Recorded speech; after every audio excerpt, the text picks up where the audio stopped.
अस्सलामुअलैकुम वरहमतुल्लाहि वबरकातुहू। मैं हूं हाफिज़ दानिश अली और आप देख रहे हैं मेरा YouTube channel the dream lab official. उम्मीद करता हूं सभी खैर आफियत से होंगे। अल्लाह तबारक व तआला आपकी दुआओं को, दिली मकासद को पूरा फरमाए। आमीन सुम्मा आमीन या रब्बुल आलमीन।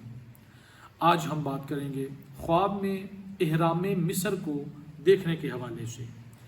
इनकी मुख्तलिफ सूरतें हैं और इनकी मुख्तलिफ ताबीरें हैं जो आगे चलकर हम इस वीडियो में बयान करेंगे। वीडियो को शुरू करने से पहले अगर आपने अभी तक हमारा यूट्यूब चैनल सब्सक्राइब नहीं किया, बराए मेहरबानी चैनल को सब्सक्राइब कर लें और बेल के आइकन को दबा लें ताकि हमारी आने वाली हर वीडियो आपके पास बआसानी पहुंच सके। तो गुफ्तगू शुरू करते हैं।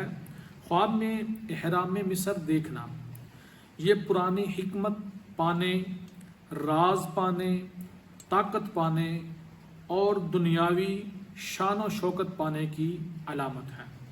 ये ख्वाब इस बात की तरफ इशारा करता है कि ख्वाब देखने वाला किसी बड़े मामले में गौर व फिक्र करेगा।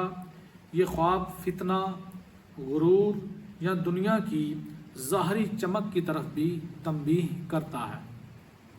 ख्वाब में इहराम मिस्र के अंदर जाना कोई पुशीदा राज पाने की अलामत और दलील है। ख्वाब में इहराम मिस्र पर चढ़ना बड़ी कामयाबी मिलेगी, लेकिन मेहनत खूब करनी पड़ेगी।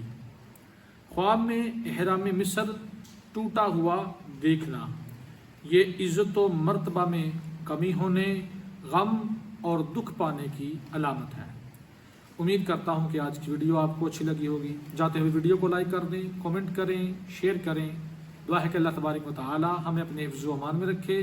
अल्लाह तबारक व तआला हमें तमाम जहां की खुशियाँ अता फरमाए। वमा अलैना इल्लल बलागुल मुबीन।